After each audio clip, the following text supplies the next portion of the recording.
বন্দে পুরুষোত্তমম বন্দে পুরুষোত্তমম বন্দে পুরুষোত্তমম।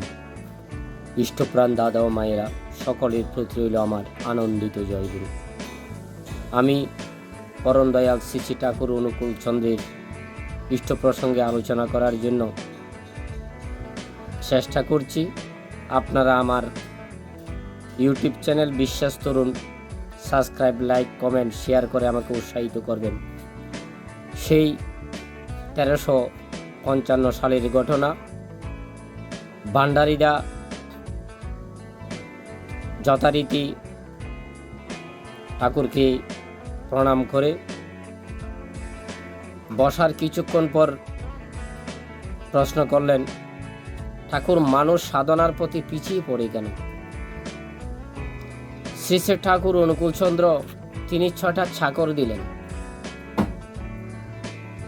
আমার কাজের জন্য আমি যদি তাদের হাতে যাই, তারা আমাকে ব্যবহার করবে তাদের মতো করে। আমার যদি সর্বদা স্মরণ থাকে যে আমি বিশ্বেশ্বরের পরম পুরুষের সন্তান, তখন ওরা বাড়াবাড়ি করতে পারবে না, বরং ওরা তার সেবা করবে। এইটিই বিস্মরণ হলে ওরা আমাকে নাকি দড়ি দিয়ে ঘোরাবে এবং কোনো বাগারে টেনে নিয়ে যাবে, তার ঠিকই নেই। যোগিন্দা একমাত্র তার দয়ায় আমাদের রক্ষা করতে পারে। শ্রী ঠাকুর বললেন, তিনি হাত বাড়িয়েই আছেন, তার দিকে একবার ফেরো, জড়িয়ে ধরো, দেখো কত ফুর্তি, কত আনন্দ। সাধুরা কত সাম্রাজ্য, ধন, মান ফেলে তার চরণে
বোঝা, সেদিকে আমরা লক্ষ্য রাখছি না। তাই আমাদের আজকে এই সমস্যা দিন দিন বৃদ্ধি পাচ্ছে। আমি সকলের প্রতি ঠাকুরের কাছে প্রার্থনা জানাই যেন ভালো থাকে, আগামী দিন যেন ঠাকুরের চিন্তা চেতনায় মগ্ন থাকেন। জয় গুরু বলে আজকে শেষ করলাম।